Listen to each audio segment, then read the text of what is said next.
Okay, hello everyone. Can you all hear me clearly? Just to check for one. Yes, Saman, you are audible. Okay, yeah, thank you so much.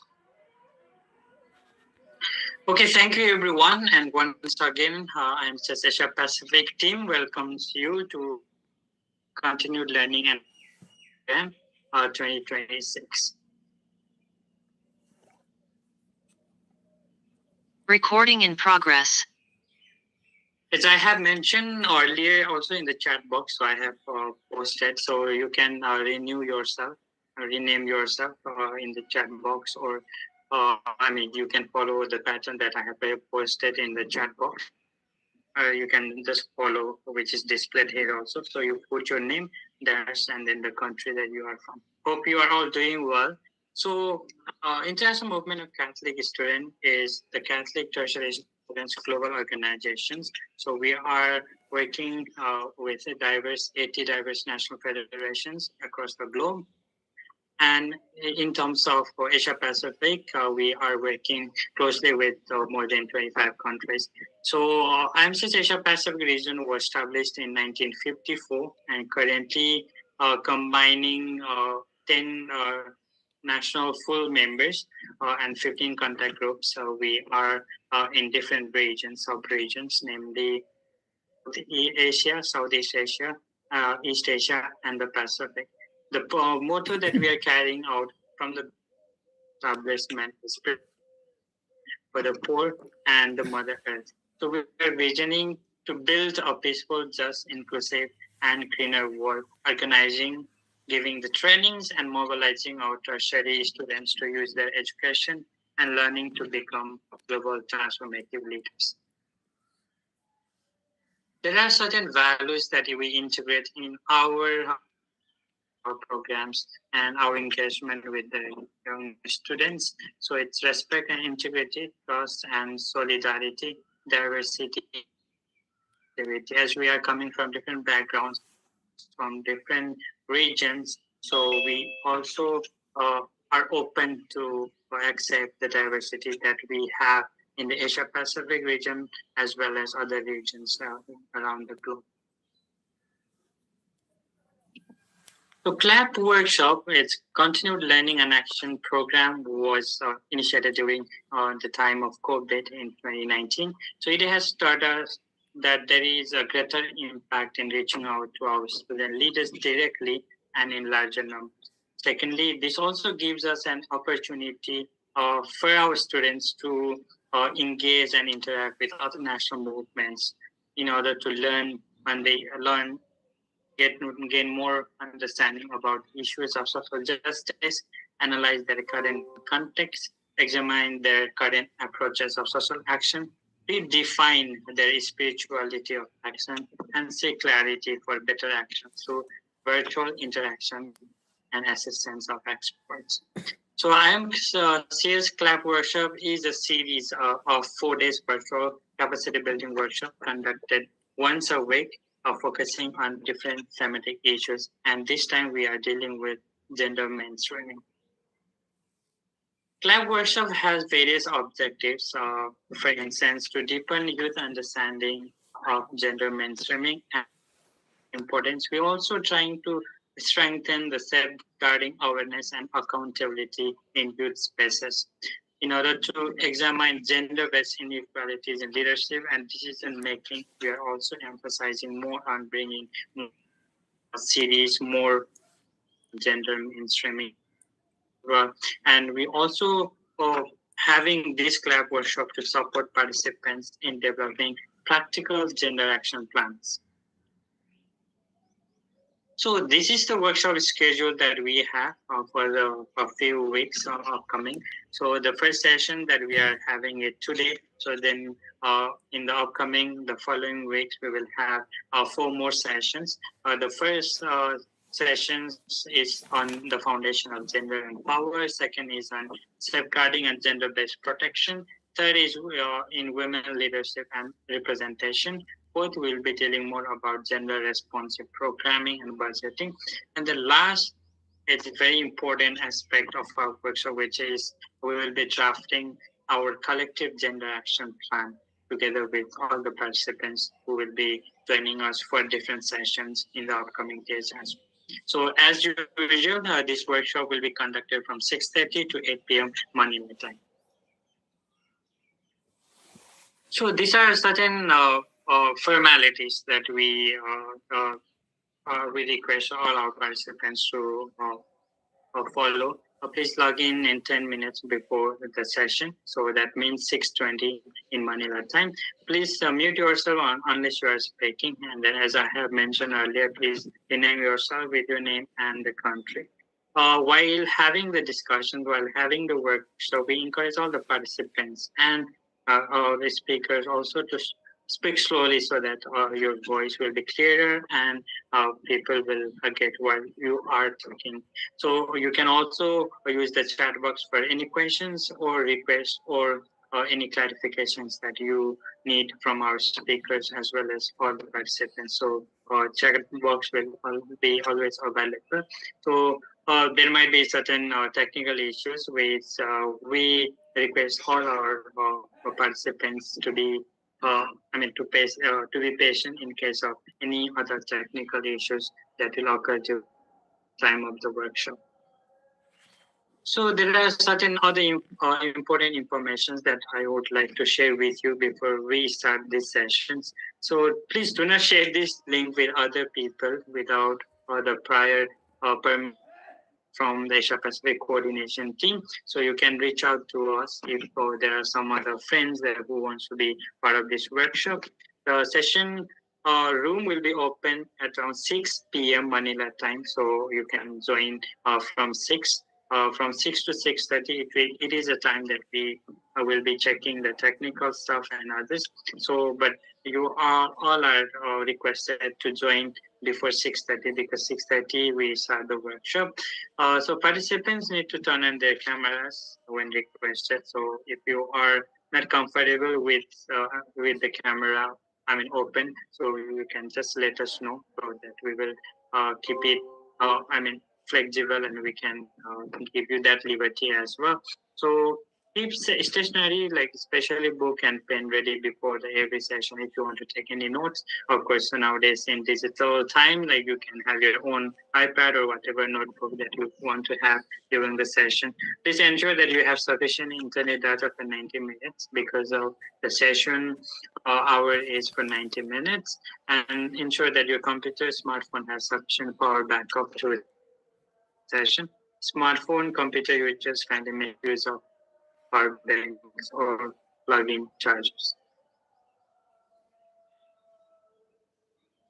Are coming from different diverse communities, so let's respect each other's identity and background and be kind and non-judgmental towards everyone. Where everyone to secure a safe and comfortable space for everyone to learn. In case of any issues or concerns regarding online safety, please feel free to reach out to us through the email given below, or you can also through WhatsApp as well. So we respect each other's privacy during and after the CLAP workshop by not sharing anyone's personal information or images of persons without their consent. So that's very important aspect that we all need to take into consideration, and we participate actively to get meaningful output for the society. So with this, let me introduce our moderator for today. We have Ms. Nobody Fernando, who will be the moderator for the remaining session of today. So Nobody, the time is yours. Thank you, Suman. Welcome you again for the first session of the CLAP workshop series on gender mainstreaming. My name is Navadi Fernando, and I'm program coordinator at IYCC, International Youth Training Center, Thailand. So I will be moderating today's session on foundation of gender and power. So now I'm very pleased to introduce our speaker for today. With us is Nika Castillo, Senior Program Officer at Asian Pacific Resource and Research Center for Women. Nika brings a wealth of experience in gender equality and women's rights across the region. So And we are truly honored to have her with us, our discussion on foundation of gender and power. Sonika, the floor is yours. Thank you, Navodi. Thank you, Suman. I'm clear, no? Okay. Okay. So I just wanted to say that the picture in the screen, this was in 2017. That was, I'm sorry, I just find it funny because that was 9 years ago. And it brought so much Pretty memories. younger. Yes. And my hair was still short. Anyway, thank you, Suma. Thank you, guys. Thank you, team, for inviting me.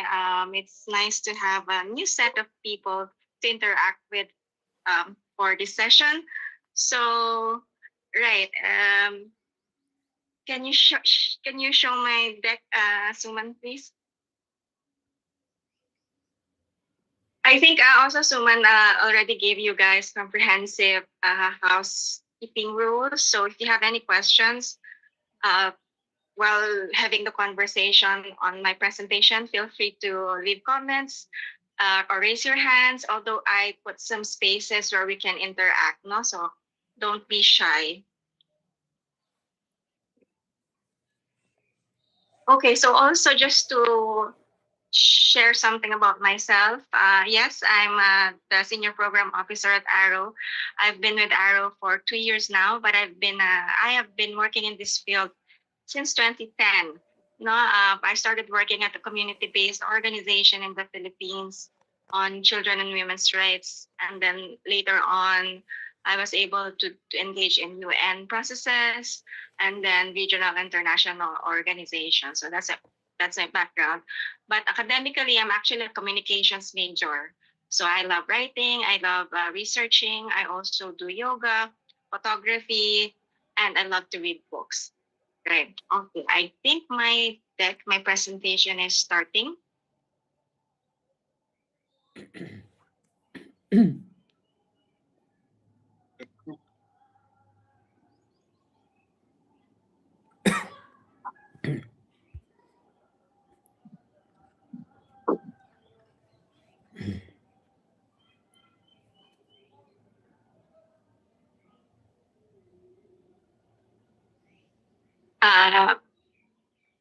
My presentation, is it coming? Uh, Or should I share did it? you share with me? So Okay. I can share your presentation. Okay, I can share the link with you. Okay, yeah, Plus- sure. Okay, I'll send it to your via personal chat. Okay. Because I need to look at my notes. Okay, sure. Okay. Right. Okay. So if you have any expectation for me regarding the session, feel free to use the chat. Or if you want to introduce yourself, feel free to use the chat. You want to introduce yourself, where you're currently located, how are you feeling today? I'd love to read your thoughts, no, and reflection. This is a conversation, so it's a safe space. So feel free to add on. Although I believe we have like a 20-minute timeline for this. So yeah, just leave your messages and raise your hand if you have a burning question for me. Okay.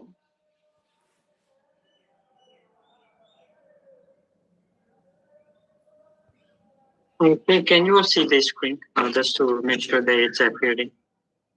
Yeah, it's a bit. The screen is a bit messy.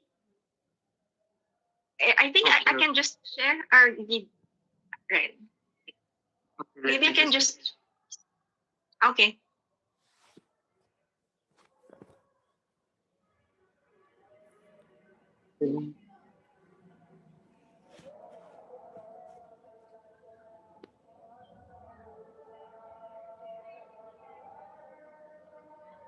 Is it still the same? Yeah, or- it looks messy. Maybe I can try. Okay, maybe. Yeah. Must be the internet connection. So okay, I'll try sharing my screen.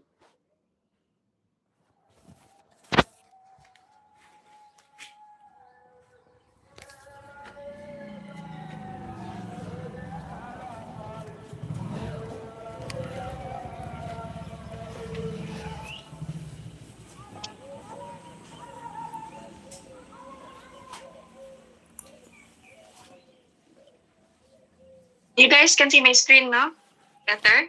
Oh, yes, yes. Okay. So okay. So we've done some preliminary remarks, no? So for my session, I will be talking about the foundations on gender and power. And I've also introduced myself briefly earlier.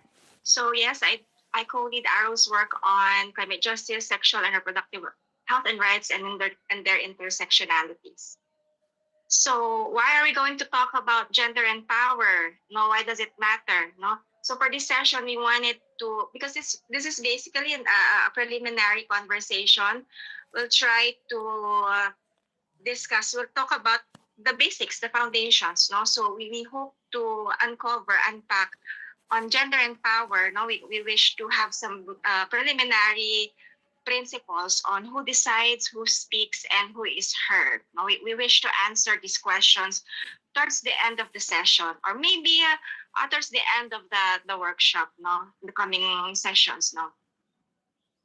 So for the overall flow, we are going to talk about, just to give you what's ahead, no, for this discussion, no. Let's talk about the issue, why it matters, no. Understanding gender, understanding power, and what is intersectionality, no. From concepts to practice, I have some case examples also, and some reflection and engagement. So, I'm not sure if I'll be able to see. Ayan, okay. So if you have any questions or comments, etc., just use the chat box.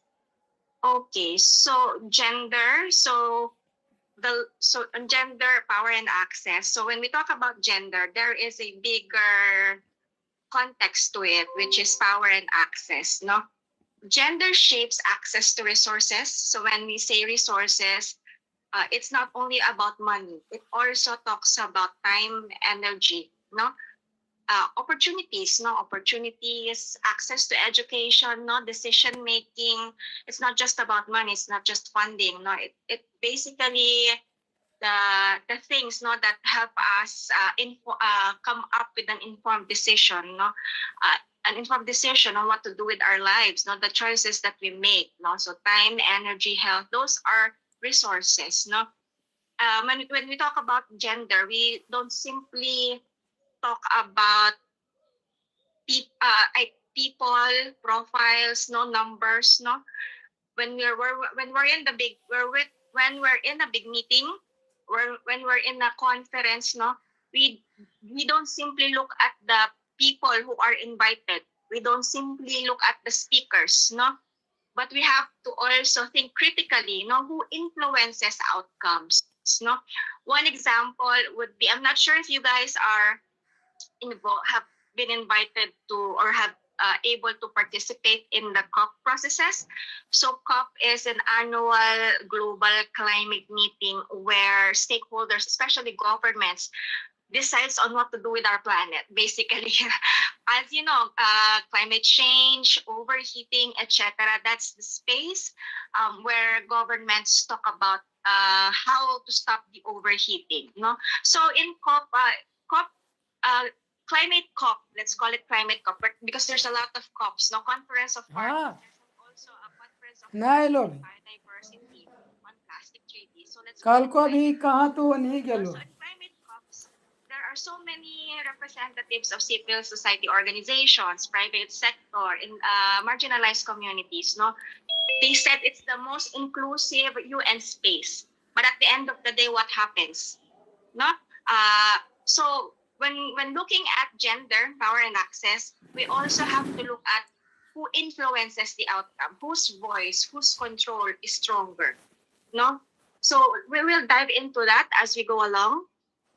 So speaking of power, how power operates, no, there are 3 layers into it: visible power, roles, leadership, policies. No, what we see on the surface, what we see in the media, no, what we see in our social media. No, hidden power, who sets the agenda, no, who monopolizes the decision-making spaces. And then there is also invisible power, norms, beliefs, biases, the larger social context. No? So for example, let's look at it in the micro level, in the family. No? In a traditional, usual family dynamics, who holds the visible power? No? It's usually the father, no? In the patriarchal society. It's usually the father. The hidden power, no? Who calls the shots? No, who decides? No, is it the father? Is it the mother? Or is it the one who makes the more money? No, so sometimes traditionally it's the father. No, but sometimes there are. So for example, in the Philippines, it's usually the one who earns more. So for example, if the eldest child earns more, or sometimes there are social factors that keeps the parents unemployed. So sometimes it's the eldest child who earns more. So sometimes even in the leadership role, the father is more powerful, but the hidden power lies to someone who earns more. No? So it's just an example. No? And then there is also an invisible power in the family dynamics, what affects the relationships, the harmony within the family. There are, as I said, no, social dynamics, social external factors, no, can be religious, can be cultural, no, it can be economical also. So we have to look at the power, how a power operates, no, very critically. And there's so many overlapping layers into it. These are just food for thought. You don't have to master this right away, you know, something for you to think about. And also there's realities check. Now, as I've shared earlier, even inclusive spaces reproduce power imbalances. Something to think about when you go into global meetings, no, from micro to the macro level. No, even if you're invited, no, as a youth, as an advocate, who decides? No, you're there, but why am I not part of the decision process? No, why am I just here in my laptop typing? No, but someone is calling the shots. No, yeah, I experience a lot of this whenever I attend global meetings. No, there is clearly, for example, we call it the global South and North divide. No, so in global meetings, just for example, the Asian countries versus the European countries. No, there are so much imbalance when it comes to that. But yes, speaking of a large, and on the macro, that's on the macro level, no? So you see at the visible power, the hidden power, and invisible power, right? So speaking of overlapping, any one of you have heard about intersectionality? You may heart react. Anyone heard about intersectionality? Okay, this is probably new for most of you. Okay, so this is a concept, an idea developed by Kimberly Crenshaw, as you see from the lady on your right. She said that, not really said, but she conceptualized that overlapping inequalities shape experiences. No, our experiences are multidimensional. No, it's multifaceted. No, youth and women are not homogeneous groups. It means that if you're a young person, you're not just one young person. No, you can be a young indigenous. You can be young and indigenous. You can be young and you have an ethnicity. You can be young and Black American. No, you can be young and rural women. So those are overlapping identities. No, that shapes your overall experience. No, it implies that one size approach promotes exclusion. So we want to consider local context. No, when we look at things, no, we want to analyze the situation. A situation, an experience, a narrative. No, we want to look at things in a multidimensional way. But how are we going to do that? No. Speaking of narrative, it's important that we also look at the narrative framing critically. No, speaking of that is also one of the ideas developed in the intersectionality lens.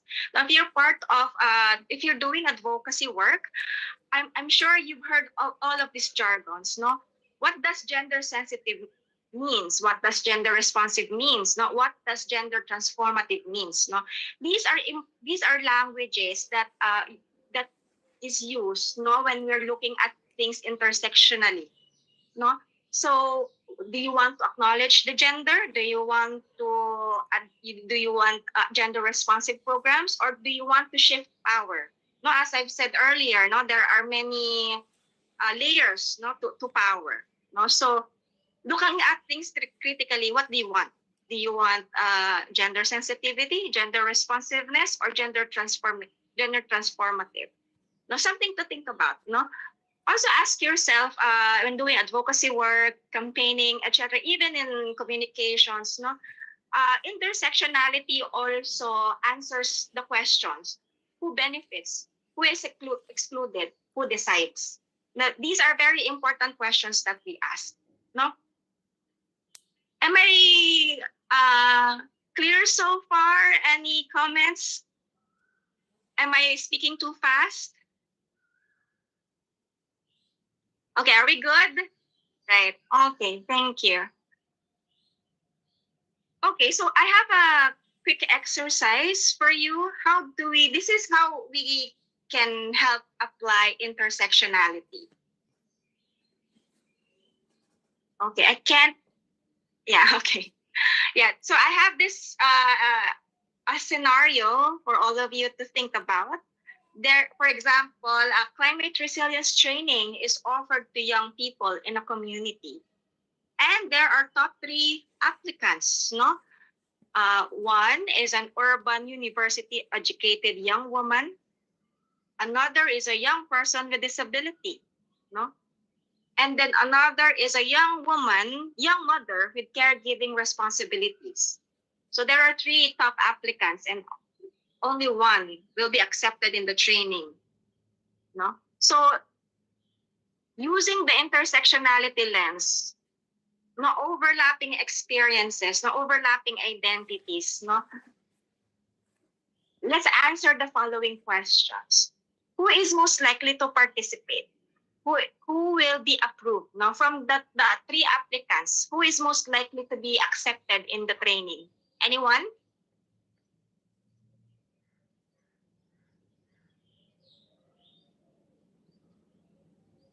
Okay, Mary Theory said urban university student. Anyone else?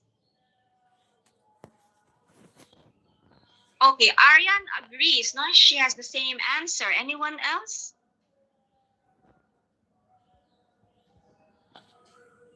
Anyone with a different opinion? Young person with a disability. Okay, who is talking? Navodi?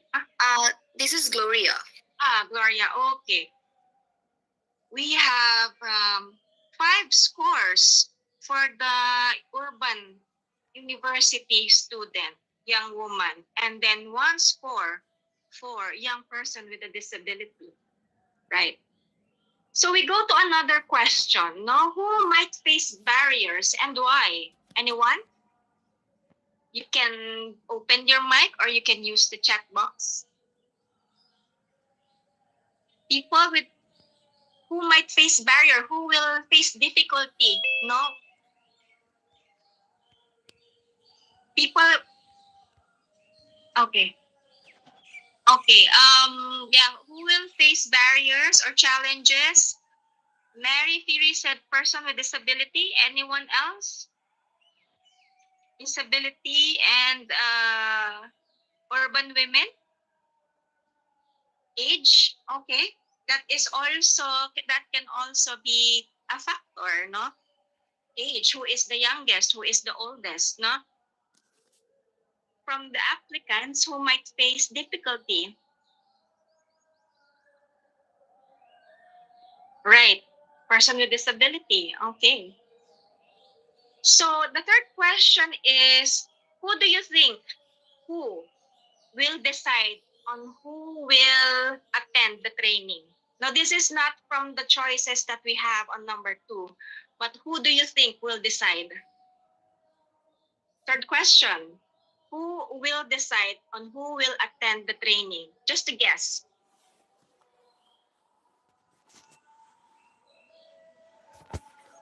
What do you think, guys? In a training, who decides? No, who will call the shots? Who will attend? Yourself, me? Maybe.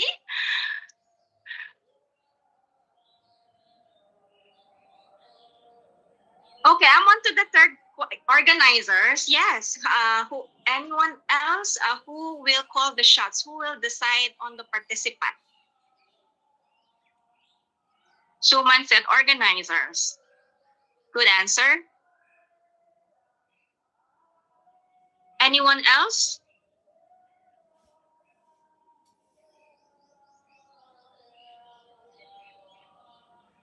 Okay. So just to sum up some reflections, no? Funders, government, yes, it also, those are the invisible power holders, no? People with education and social status, yes. So just to sum up, no, most of you said that the urban university educated young woman will most likely participate in the training, no? And for the second question, the person who will face difficulties the most is the young person with disability. Some also said that the young mother with caregiving responsibility. So what does it mean? The three of them are all young people. No, so what are their differences? Any guess from the chat box or any volunteer? What are their different? They're all young people anyway. But what are their differences? What do you guys think? Intersectionality, yes. Yes, Mary Firi, would you like to say something? Yes. Pardon me, my background is a bit noisy, but I feel like the young urban university student is going to be chosen more because she is more educated and she does not have any other like big responsibilities like taking care of a child or any disability that can hinder her from like doing a lot of work on. Yes, that's what I think. Thank you. Good answer. No, so you see, they're all young people, but they have different specific experiences. So as I said earlier, multifaceted challenges. No, and of course, it's obvious that the urban university educated young woman has the most advantage. Huh? Kian said the physical capacity, the one with the most physically capable applicant will most likely participate, no? Any other guests? Any other sharing? Maybe one volunteer from the group? What makes, they're all young people, but what makes the difference? The responsibilities, physical capacities, no? So you see, they're all young people, but they have specific differences in terms of physical capacity, responsibilities. No, they have different identities as well. No, so so this is just a quick exercise, no, on how we use the intersectionality lens, but also more importantly, who will influence the decision, who will call the shots. No, some of you said the funders, the organizers. Of course, they will work on hand in hand, no, on how do we decide the applicant. No, it also matters. No, there's that external. No, what did I said earlier about the hidden power? No, so there. No, so at the end of the day, money is a factor. Society is a factor. True, right? Okay, so that's just a mini exercise on how do we use intersectionality lens in a specific scenario. No? Thank you guys for participating. Right, but us at Arrow, as us at the Asian Pacific Resource and Research Center for Women, how do we apply intersectionality in practice? No, so as you can see from the left, youth leaders from India and Nepal joined the call for safe abortion at the IWIT International Forum 2024. No, so they're young people; they're not yet mothers, but they also care about maternal death, no, maternal health. I mean. No, so that's a kind of an intersectionality as well. On the middle, members of the National Indigenous Disabled Women Association or Nepal or NIDWAN engage in Nepal NDC process. No, so they are indigenous disabled women, but they are part of national climate policy conversation, no? So that's also intersectionality. How do we link the indigenous rights and the issues of disabled women into climate justice? No? That's how we facilitate, no, these intersectionalities locally. So speaking of intersectionality, no, on the right, Filipino farmers stand against violence against women. No, this is a man. He's a Filipino farmer. He's a man, but he understands, no, that women's rights as part of a larger fight for human rights. So that is also an intersectionality. No, the man is a farmer. He is also standing for against violence against women, no? So the identity intersects with the issue, no? So actually, it's a beautiful tool to help us think critically, to look into situations, to people, no? And another one, as you can see, on the left, we have our partner organization, Badabon Sangho. They held a workshop linking climate change, women's rights, and their impact on livelihood. On three intersectionalities: climate change, women's rights, and livelihood. No? On the middle, you can see our Philippine partner, LILAC, or Purple Action for Indigenous Women's Rights, stages a protest against mining and environmental destruction. No, indigenous women against mining and environmental destruction. Three intersectionalities. No? Can you appreciate that? It's beautiful, no? It helps us sharpen our analysis. It helps us think critically. No, how do we? Because at the end of the day, we have more similarities than differences. No, that's why I appreciate intersectionality so much. Now, so here on the right, 21 young feminist climate justice advocates from across the region attend the session on gender-based violence amid climate emergency in Kuala Lumpur. So this one, this is part of our Gender and Climate Champions Academy last year. So there are so many intersectionalities here. We have young feminists, and some of our champions were from indigenous communities. No, there are also members of LGBT. No, and then there is also intergenerational learning exchange. No.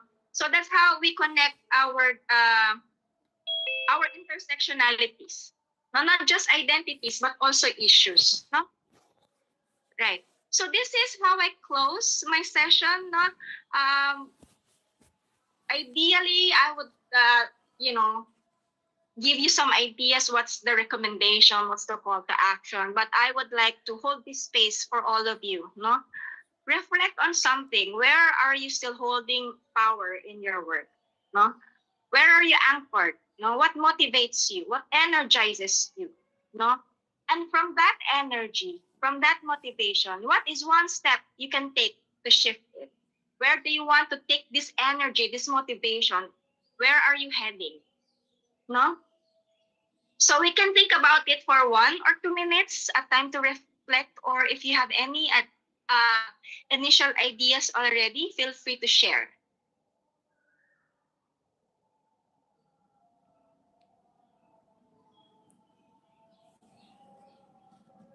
Do we have a volunteer?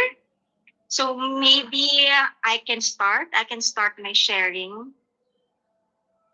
Where are you still holding my power in my work? How about you, Suman? Would you like to share? Okay, it's complicated. I mean, it's a difficult question. Where are you Yes, still holding? different question, no? Okay. Any inspiration, motivation? Where is your energy coming from? So, considering my work with the students, especially we are closely working with tertiary students in the Asia Pacific and across the globe. So, the power that I am holding in my work, especially it's coming of the young people, the interest that they are showing for the transformation of their own societies, that really moves me out, or kind of give me inspiration to continue my work.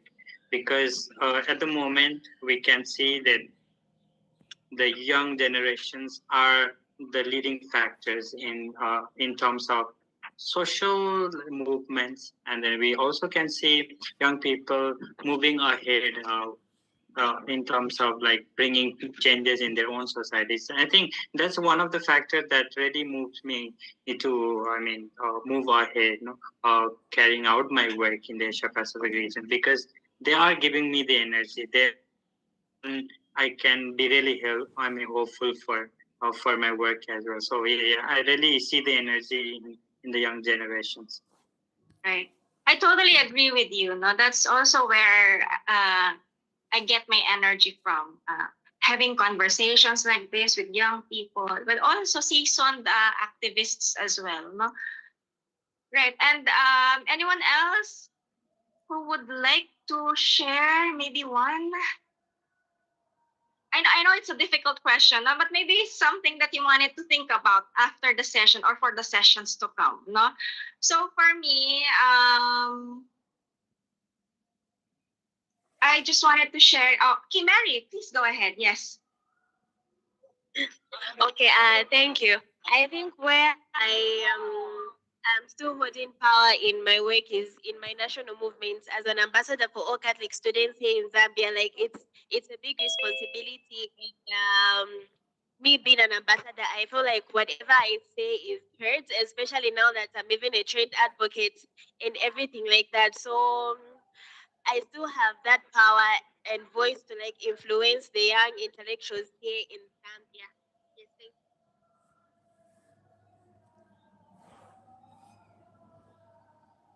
Right. Okay. So from what I gathered so far, we get our energy from our movements, no? From the inspiration to our fellow advocates, fellow activists, no? So that is a very hopeful response, and I hope the others feel the same as well. Okay, Suman, yes. Oh, okay, just some additional opinion of mine. I think one motivation, one inspiration I also got from to continue my work is we are all part of one family. I mean, we belong to one another. We belong to this creation we call Mother Earth. I think the sense of belongingness, the sense of having the responsibility towards other people, to work for the well-being of them, to work for the rights of the people who are marginalized or discriminated. I think that sense of belongingness also keeps us kind of like moving. No? So I think that's my opinion. Thank you, Suman. Thank you, Mary, for sharing. Of course, I agree with you. No, I know it's dark times that we're living in right now, but I'm so happy to hear that you guys are still energized, still inspired, still motivated. And as I'm not sure if you're familiar with James Baldwin.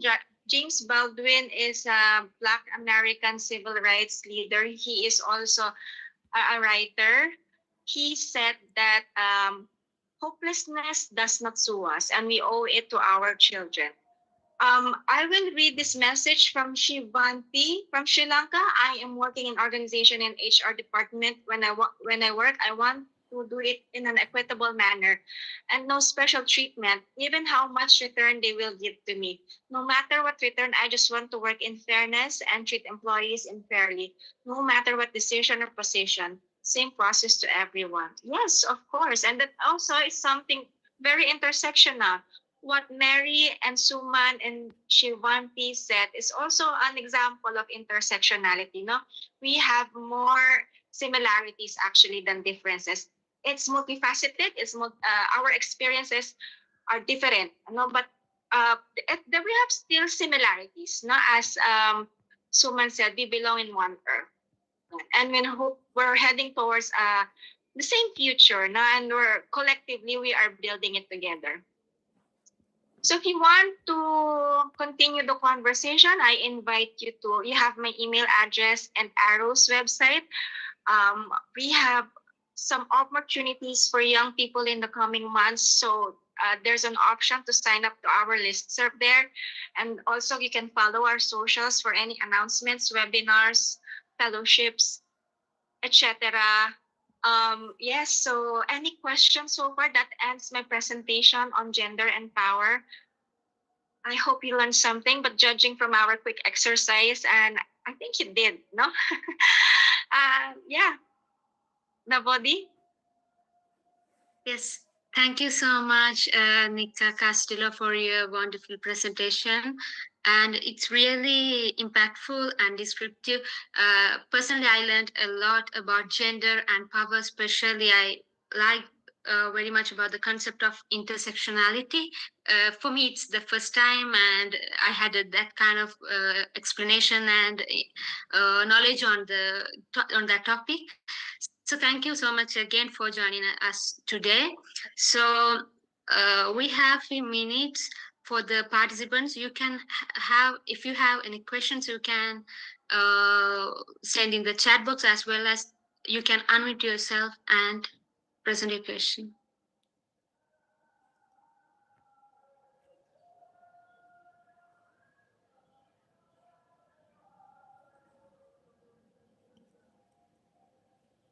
Okay, maybe later if they have questions, I can just respond to the chat box. I know it's probably a big word, intersectionality, but and it's okay. I don't we all need time to process new information, and that's fine.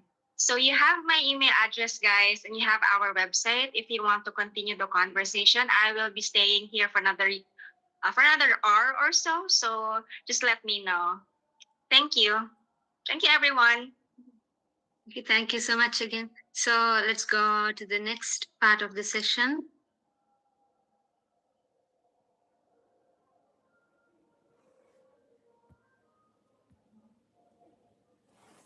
We have to have the breakout sessions. Suman, can you share the screen? We have divided you into the groups. You can see your group on screen. Before that, you can see the guided questions to develop your discussion on your breakout rooms. There are three questions here. First one is, how do gender norms in your community actively shape who gets to lead, decide, and be heard, and who is left out? And the second question goes like, how do systems around you, family, church, school, or society, either sustain or challenge unequal power between genders?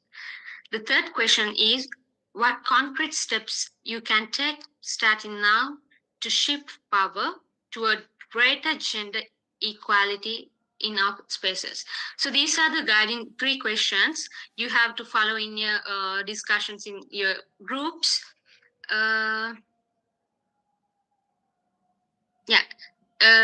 You can see your name on the screen.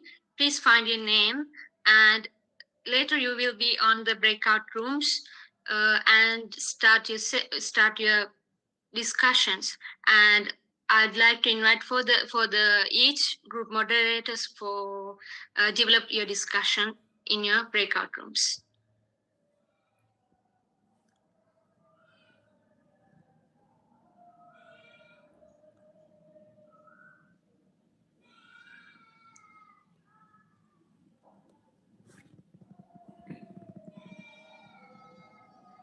These are the group 1 and group 2. There are 2 more groups, I think.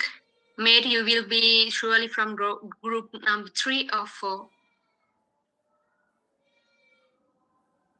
The screen is blurred. Okay. Is it visible or still blurred? Yeah, now it's visible, Suman. But bit blurred. So start your breakout room sessions. You can join your breakout room. Okay, let me just post the grouping in the chat box also, so that you can also see in the chat box.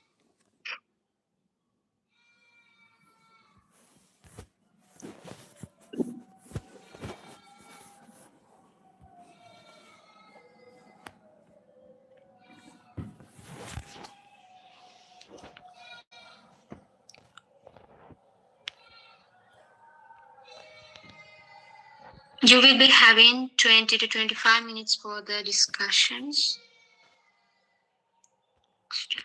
Yeah, I have posted a question and the group division in the chat box. You can access it from there. So, just for your clarification, so this is the group we have divided. So in each group, you can see there is one moderator and there is one note taker. So the moderator can moderate the group discussions, and the note taker will take the notes, and later he or she will have to present in the main plenary that we will be having. So each group you can find your own names. So we'll in a minute I will be opening all the breakout rooms, so you can just manually go into those groups. So this is group 3 and 4.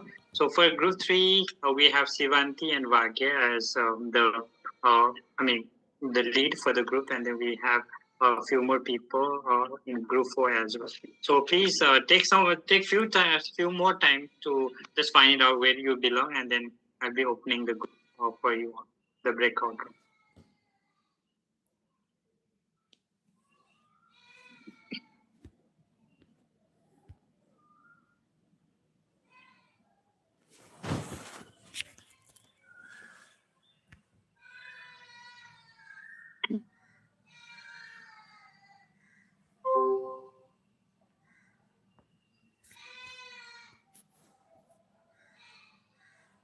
Okay.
Oh.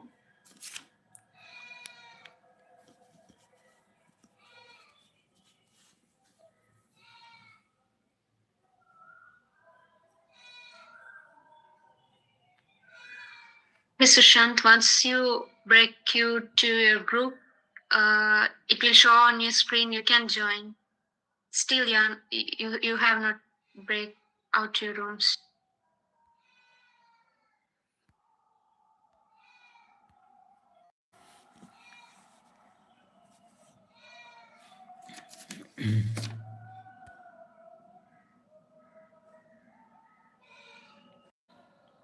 Hi. You can hear you. Are you in a function or something like that? Mary? Please come again. Yeah, she Hello, might be in a Sushant. function or Yes, in a yes. shop. Hello, Sushant. Hello, Sailan. Hello. Hello.